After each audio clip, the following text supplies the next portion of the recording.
হামে আক্রান্ত শিশুদের মৃত্যুর মিছিল যেন থামছেই না। এক মাসেই প্রাণহানি ছাড়িয়েছে ২২ ঘন্টায় আরও হারিয়ে গেছে ৮ শিশু। আক্রান্তদের স্বজনরা বলছেন, হামের এই যুদ্ধ কেবল চিকিৎসকদের নয়, এটি পুরো রাষ্ট্রের লড়াই। তাই হাম প্রতিরোধী এখন সরকারের প্রধান লক্ষ্য হওয়া উচিত। অপরদিকে চিকিৎসকরা বলছেন, টিকার কোনো বিকল্প নেই, সেটি না পেলে এড়িয়ে চলতে হবে জনসমাগম। শিশুদের যন্ত্রণাকাতর আর্তনাদে ভারী হাসপাতাল প্রাঙ্গণ। কারো কোমল পেলব দেহে ক্যাথেটারের নির্দয় ছবল, নেবুলাইজার নিয়ে কারো বেঁচে থাকার লড়াই। বেড়েই চলছে হামের সংক্রমণ, কিছুতেই কমানো যাচ্ছে না এর প্রকোপ। শিশুদের জ্বর, পেট খারাপ, গায়ে র্যাশ ওঠা এমন লক্ষণ থাকলেই আনা হচ্ছে হাসপাতালে।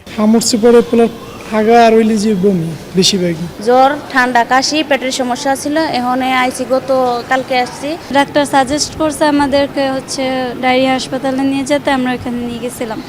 ওইখানে গিয়ে দেখে যে র্যাশ বের হয়েছে, কালকেই বের হয়েছে র্যাশ। পরে ওনার সাথে সাথে আমাদের এখানে পাঠিয়ে।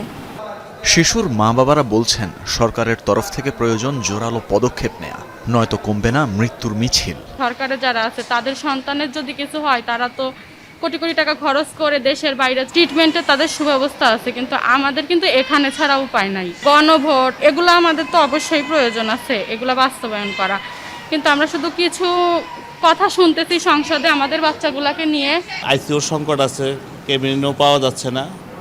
আর সবচেয়ে বড় প্রবলেমটা হচ্ছে, যদি এটা বেসরকারিভাবে চিকিৎসাটার উদ্যোগ নেওয়া হয়তো, তাহলে আমাদের জন্য সবচেয়ে ভালো ছিল। আমি টিকা আমাদের দেশে আয় না, এটা আমাদের দেশে যায় না, না যায় না। এই জায়গায় যে পরিমাণে রোগী আছে, কিন্তু ওই পরিমাণে নার্স বা ডাক্তার কম আছে। চিকিৎসকরা বলছেন, টিকা না নেয়া, আক্রান্ত রোগীর সংস্পর্শে আসা এবং সচেতনতা ঘাটতির কারণেই বাড়ছে সংক্রমণ। টিকা দেওয়া পর্যন্ত যেটা করতে হবে বাচ্চাদের, এখন যেহেতু খুবই ইনফেকশিয়াস এবং র্যাশ আসার আগের 4 দিন কিন্তু হাম ছড়ায়, এটা হচ্ছে ডেঞ্জারাস।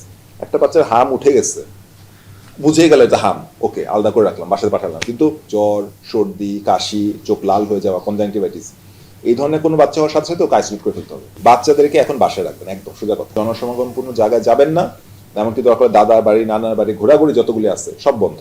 এদিকে রাজধানীর বিভিন্ন টিকা কেন্দ্রে চলছে হামের টিকাদান কর্মসূচি। সকাল থেকে ভিড় লেগেই থাকে সেসব কেন্দ্রে। বাচ্চার বয়স 11 মাস, টিকা দিতে পারছি ঠিকঠাক। সকালের দিকে আমাদের ভিড়টা খুব বেশি থাকে। চিকিৎসকরা জানিয়েছেন, সাধারণত হামের টিকা নেয়ার 2 থেকে 3 সপ্তাহের মধ্যে শিশুদের শরীরে প্রতিরোধ ক্ষমতা গড়ে ওঠে।